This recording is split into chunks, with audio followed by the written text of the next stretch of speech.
Welcome to KG online platform. I hope आप सभी अच्छे होंगे और अपने एग्जामिनेशन की तैयारी बहुत अच्छे से कर रहे होंगे, क्योंकि अब तो एग्जाम सिटी देन आपका डेट भी क्लियर हो गया है कि 1 मार्च को जो है लाइफ साइंसेज का एग्ज़ाम है। तो आई होप आप अपने एग्जामिनेशन की तैयारी अच्छे से कर रहे होंगे और प्लीज़ हार्ड वर्क कीजिए और यही सोच के कीजिए कि मैं इसमें सबसे बेस्ट दूंगा। तो उससे रिलेटेड मैंने आज कुछ इंपॉर्टेंट क्वेश्चंस दिए हैं जो आपके एग्जामिनेशन पॉइंट ऑफ व्यू से बहुत इंपॉर्टेंट है। तो प्लीज़ गो थ्रू इट और पूरे वीडियो को ध्यान से सुनिए और जो भी मैंने क्वेश्चंस दिया है उसको प्रैक्टिस कीजिए, क्योंकि practice can make man perfect. जब तक हम प्रैक्टिस नहीं करेंगे, थ्योरी के साथ साथ हमको प्रैक्टिस भी करना बहुत ज़रूरी है, जो आपके एग्जामिनेशन पॉइंट ऑफ व्यू से बहुत इंपॉर्टेंट होने वाला है। तो प्लीज़ वीडियो अच्छी लगे तो लाइक कीजिए, सब्सक्राइब कीजिए एंड कमेंट कीजिए। एज यूजुअल मैं आज कुछ कोट्स कहूँगी। हर पतंग जानती है अंत में कचरे में जाना है। हर पतंग जानती है अंत में कचरे में जाना है, लेकिन उसके पहले हमें आसमान छूकर दिखाना है। लेकिन उसके पहले हमें आसमान छूकर दिखाना है। तो इसी मोटिवेशनल कोट के साथ मैं आज का ये सेशन स्टार्ट करती हूँ। तो प्लीज़ पूरे वीडियो को ध्यान से सुनिए और अपने एग्जाम को सक्सेसफुल बनाइए, क्योंकि ये क्वेश्चन जो है आपके एग्जामिनेशन पॉइंट ऑफ व्यू से बहुत इंपॉर्टेंट होने वाला है। So without wasting time let's start. आपका पहला क्वेश्चन है, intron in nuclear pre-messenger RNA are excised by. Introns in nuclear pre-messenger RNA are excised by. ये है आपके ऑप्शन ए है स्प्लेसियोसोम, ऑप्शन बी है स्प्लाइसिंग न्यूक्लिएज, ऑप्शन सी है nuclease and option D है ऑटोकैटालिटिक रिएक्शन। तो जो इंट्रॉन है उसमें जो प्री मैसेंजर आरएनए है वो जो होता है स्प्लेसियोसोम के द्वारा एक्साइट किया जाता है, राइट। स्प्लेसियोसोम के द्वारा वो हटाया जाता है।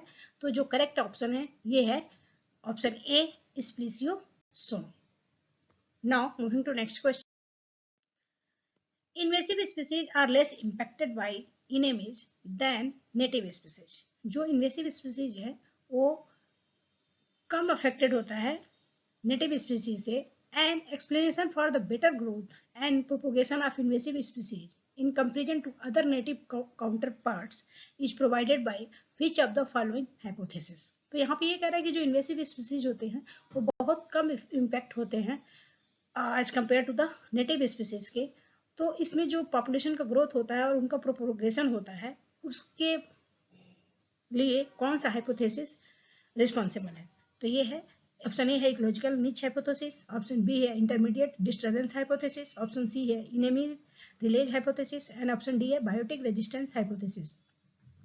तो करेक्ट आंसर जो है वो enemies release hypothesis. Enemy release hypothesis जो होता है वो नेटिव पॉपुलेशन के लिए, नेटिव स्पीसीज के लिए रिस्पॉन्सिबल होता है।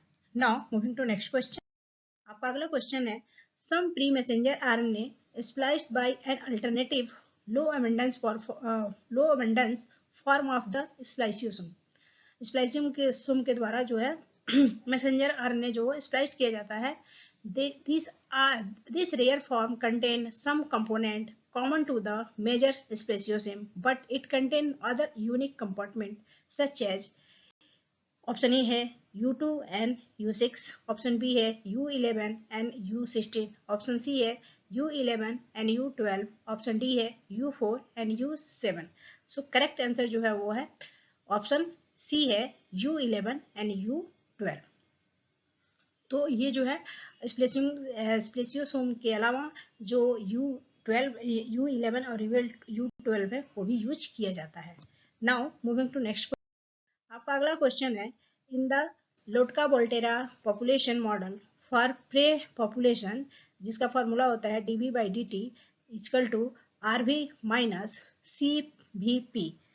What is the meaning of the last term in the model minus cpv, यानी cpv का इसमें मीनिंग पूछा है। और आपको पता है कि जो लोटका वोल्टेरा मॉडल होता है उसका जो फॉर्मूला होता है dn by dt होता है। तो ये है आपके ऑप्शन। ऑप्शन ए है intrinsic growth rate for prey population, option B है intrinsic growth rate for predation population, option C है addition of predator as they consume prey, and option D है removal of prey by predator over and above the other causes of death. Then जो correct answer है वो है option D है removal of prey by predator over and above other causes of death. जो है यदि किसी रीजन की वजह से प्रेडेटर मर गया है तो उसका जो है रिमूवल कर दिया जाता है, और जो -CVP है इसका मीनिंग यहाँ पे यही है। नाउ मूविंग टू नेक्स्ट, आपका अगला क्वेश्चन है in Lotka Volterra competition model if K2 by beta is greater than K1 and K1 by alpha is greater than K2, then N1 is eliminated, option B है N2 is eliminated, option C है either species may be eliminated depending on starting condition, and option D है both species coexist। So correct answer जो है वो है both species coexist, option D जो है वो correct है। तो ये आपके जो लोटका वोल्टेरा मॉडल है उससे हमेशा आपके CSIR एग्जाम में क्वेश्चन पूछता ही रहता है, तो आप इसके फॉर्मूला को और आप इसकी मीनिंग को देख सकते हैं। Now moving to next question, आपका अगला क्वेश्चन है splicing of intron in nuclear membrane messenger RNA primary transcript require.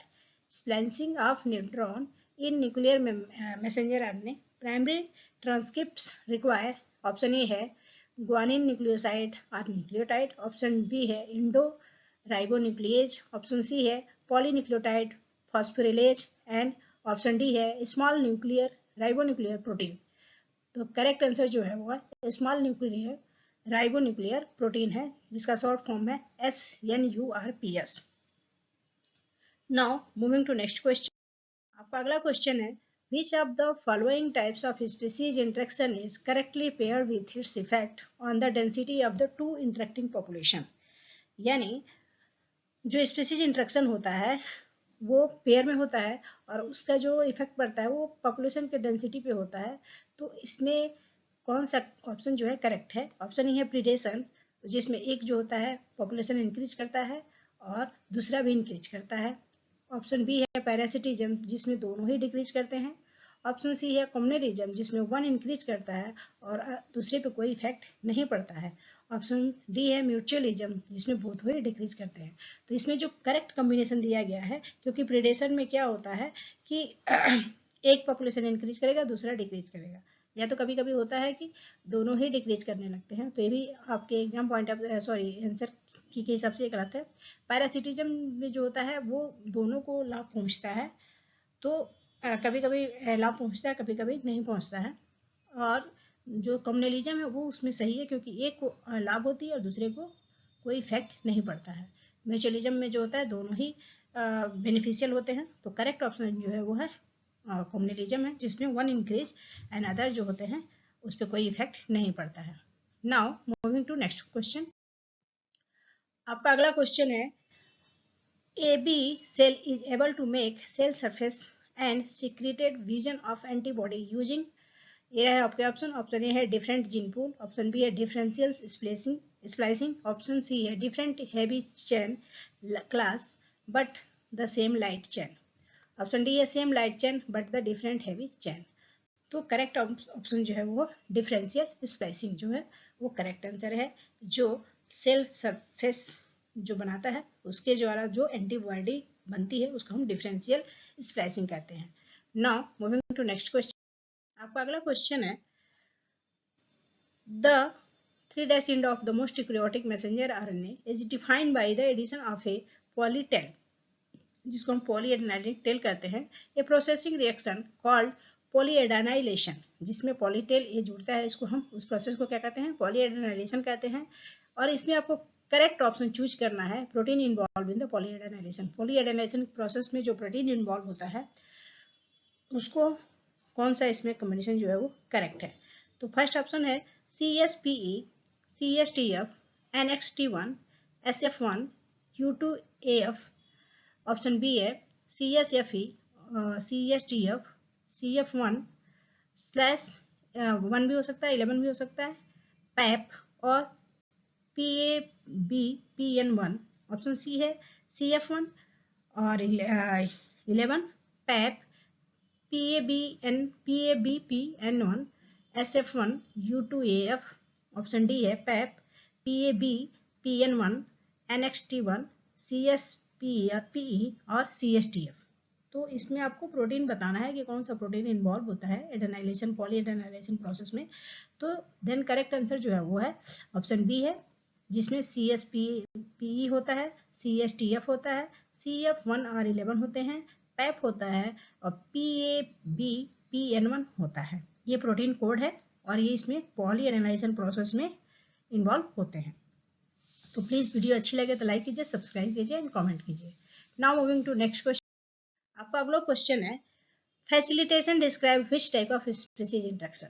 एक फैसिलिटेशन प्रोसेस है, वह किस टाइप के स्पीसीज इंटरेक्शन को डिफाइन करता है। ऑप्शन ए है अम्यूनिज्म, ऑप्शन बी है कम्युनलिज्म, ऑप्शन सी है पैरासिटिज्म एंड ऑप्शन डी है हेर्बिवोरी। सो करेक्ट आंसर जो है कम्युनलिज्म, जिसको हम फैसिलिटेशन प्रोसेस भी कहते हैं। Now moving to next. आपका अगला क्वेश्चन है some of the following characteristics of population are given except. इसमें कुछ पॉपुलेशन की कैरेक्टरिस्टिक दिया गया है, लेकिन आपको बताना है कौन सा ऐसा पॉपुलेशन का कैरेक्टरिस्टिक है जो इस पे नहीं है, जो इससे नहीं मिलता है। तो ऑप्शन ए है स्पीसीज इंटरेक्शन, ऑप्शन बी है डिस्पर्सन, ऑप्शन सी है sex ratio and option D है पॉपुलेशन डेंसिटी। तो पॉपुलेशन डेंसिटी भी एक पॉपुलेशन का कैरेक्टरिस्टिक है, सेक्स रेशियो भी है, डिस्पर्सन भी है, लेकिन करेक्ट ऑप्शन जो है वो है स्पीसीज इंटरेक्शन जो है वो पॉपुलेशन कैरेक्टरिस्टिक नहीं है। तो ऑप्शन ए जो है करेक्ट है। Now moving to next question. तो हमने आज अप्रॉक्स 10 to 11 क्वेश्चंस देखे जो आपके एग्जामिनेशन पॉइंट ऑफ व्यू से बहुत बहुत इंपॉर्टेंट है। आई होप इससे आपको कुछ ना कुछ हेल्प जरूर मिलेगी। तो प्लीज़ वीडियो अच्छी लगी हो तो लाइक कीजिए, सब्सक्राइब कीजिए, कमेंट कीजिए। Thank you everyone, thank you very much.